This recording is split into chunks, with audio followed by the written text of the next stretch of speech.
안녕하세요. 닥터 박미수입니다. 오늘은 항상성 노화 관련해서 마이크로바이옴, 멜라토닌, 미토콘드리아, 마인드 이런 부분들에 가장 관련 있는 영양 성분이 무엇일까에 대해서 관심을 가져봤습니다. 저는 딱 하나를 든다면 바로 당이라고 들고 싶습니다.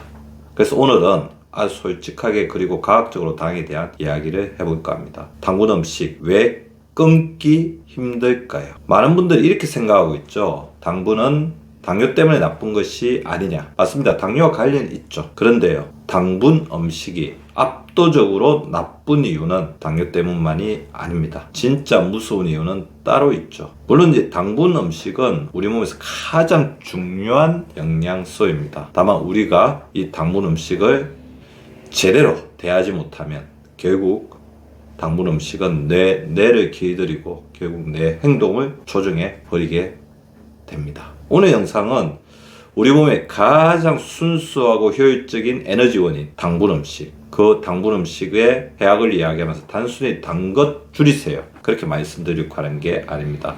혈당 항상성 관점에서, 그리고 항상성 노화의 관점에서 왜 당분이 강하게 되면 노화를 가속화하는지, 그리고 어떻게 뇌에 끌려가지 않고 내가 주도권을 되찾을 수 있는지 딱 실천형으로 정리를 해드리려고 하겠습니다. 자, 먼저 정의부터 가겠습니다. 당분 음식이 뭐냐? 여러분이 생각하는 설탕 덩어리만 당분 음식이 아닙니다. 저는 이렇게 정의합니다. 먹는 순간, 다시 하겠습니다. 먹는 순간 단맛이 강하게 느껴지거나 먹고 난 뒤에 혈당을 급격히 올리는 탄수화물, 케이크, 과자, 빵, 아이스크림, 음료수, 시리얼은 말할 것도 없고요. 흰쌀밥, 떡, 국수, 라면, 감자튀김 같은 것도 몸 안에서는 빠르게 당으로 변해서 비슷한 효과를 내게 됩니다. 즉 당분 음식은 단맛뿐 아니라 빠른 탄수화물까지 포함하게 되는 거죠. 그럼 왜 이게 뇌를 길들이느냐? 이게 핵심은 세 가지입니다. 도파민, 혈당 스파이크, 그리고 저혈당 반동. 첫 번째 도파민입니다. 당분 음식은 뇌에서 보상 버튼을 누르게 됩니다. 이게 무슨 말이냐? 단맛을 먹는 순간 뇌는 이렇게 학습합니다.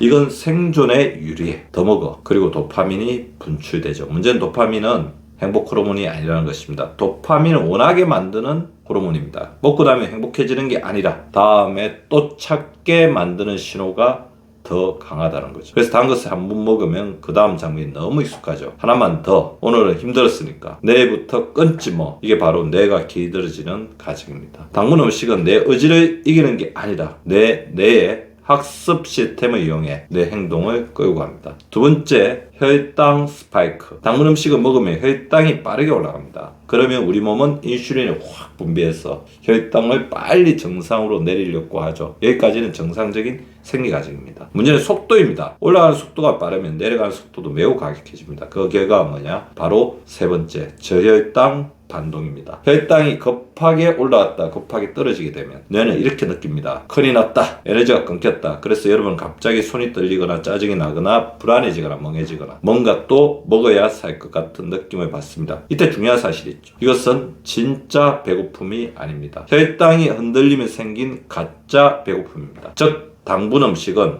도파민으로 한번 길들이고 혈당 스파이크로 한번 흔들고 저혈당 반동으로 다시 당분을 찾게 만듭니다. 이게 반복되면 어떻게 되냐? 여러분의 하루가 혈당 롤러코스터가 됩니다. 여기 제가 항상성 이야기를 꺼내겠습니다. 건강은 점수가 아니라 범위라고 말씀드렸죠. 혈당도 마찬가지입니다. 중요한 건 혈당이 한번 올라갔느냐가 아니라 정상 범위 내에 얼마나 오래 머무르느냐. 즉 혈당의 TIR, Time in Range입니다. 혈당이 하루 종일 들쑥날쑥하면 몸은 계속 비상상황이에요. 염증이 올라가고 스트레스 호르몬이 나오고 수면이 깨어지고 지방이 더 쌓이기 쉬운 방향으로 갑니다. 그리고 이게 반복되면 바로 항상성 노화의 반대 방향으로 가는 것입니다. 항상성 노화란 무엇이냐? 내 몸이 흔들려도 건강 범위로 돌아오는 힘이 커지는 것. 그 힘이 커지면 넓게 넓습니다. 근데 혈당 롤러코스터가 반복되면 몸이 건강 범위로 복귀할 틈이 없습니다. 항상성은 약해지고 노화는 빨라집니다. 그러면 우리는 당분 음식과 어떻게 관계를 맺어야 할까요? 오늘은 딱 4가지 원칙으로 정리합니다. 실전용입니다. 첫째, 힘들 때는 먹지 마라. 이게 제일 중요합니다. 당분 음식은 보상으로 들어가면 뇌가 이렇게 학습합니다. 힘들면 당분으로 해결한다. 그러면 스트레스가 올 때마다 당분이 자동으로 호출됩니다. 이건 식습관이 아니라 뇌의 습관이 됩니다. 힘들 때는 단맛이 아니라 신경계를 먼저 꺼야 합니다. 물 한 컵, 2분 호흡, 5분 걷기, 이게 항상성을 살리는 방향입니다. 둘째, 양을 줄여라. 근데 너무 줄이지는 마라. 여기서 많은 분들이 망하고는 합니다. 나 오늘부터 설탕 제로 이렇게 가면 뇌는 더 집착하게 됩니다. 그리고 폭발합니다. 그래서 전략은 이겁니다. 완전 금지보다 계획된 허용이 훨씬 성공률이 높다. 예를 들어 주 2회 정해진 시간에 정해진 양 이렇게 하면 뇌가 더 불안해집니다. 항상성도 유지됩니다. 세 번째, 당분 음식은 나중에 섞어서 천천히 먹어라. 이게 혈당 항상성의 핵심 기술입니다. 당분은 빈속에 먼저 넣으면 스파이크가 커집니다. 그러니 순서를 바꾸십시오. 먼저 단백질과 식이섬유, 그 다음에 탄수화물, 마지막에 단맛. 이 순서가 혈당의 출렁임을 줄입니다.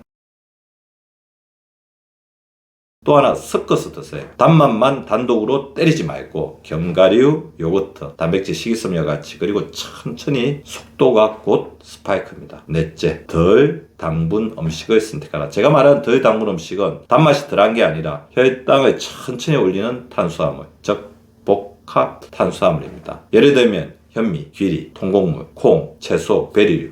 완벽하지 않아도 이쪽으로 갈수록 혈당이 안정되고 뇌가 덜 흔들립니다. 정리하겠습니다. 당분 음식이 나쁜 이유는 당뇨 때문만이 아닙니다. 진짜 무서운 것은 뇌를 길들이고 행동을 조종하는 구조에 있습니다. 도파민으로 원하게 만들고 혈당 스파이크로 흔들고 저혈당 반동으로 다시 끌고 가는 이 삼각고리가 반복되면 혈당 항상성이 무너지고 항상성 노화의 반대 방향으로 가야 됩니다. 그래서 오늘부터는 끊어야지가 아니라 내가 주도권을 잡는 방식으로 가세요. 힘들 때 먹지 말 것, 양은 줄이되 너무 극단으로 가지 말 것, 당분은 나중에 섞어서 천천히 먹을 것, 가능하면 복합 탄수화물 쪽으로 옮길 것. 여러분, 늘는 속도는 큰 결심이 아니라 혈당이 덜 흔들리는 작은 선택의 누적으로 결정됩니다. 오늘도 몸의 균형을 회복하는 선택, 그게 바로 항상성 노화의 본질입니다. 그리고 마지막으로 이 이야기는 특히 자라나는 세대, 청소년에게 너무 중요합니다. 이 시기에 뇌는 아직 학습 중입니다. 당분 음식으로 보상 회로를 반복해서 자극하면 뇌는 더 쉽게 중독성 패턴을 배우게 됩니다. 반대로 이 시기에 혈당과 식습관의 항상성을 잡아주면 아이는 평생 흔들리지 않는 뇌를 갖게 됩니다. 부모님들, 아이들에게도 꼭 알려주세요. 단맛은 간식이 아니라 뇌 습관을 만드는 신호답고요. 저는 닥터 박미수였습니다.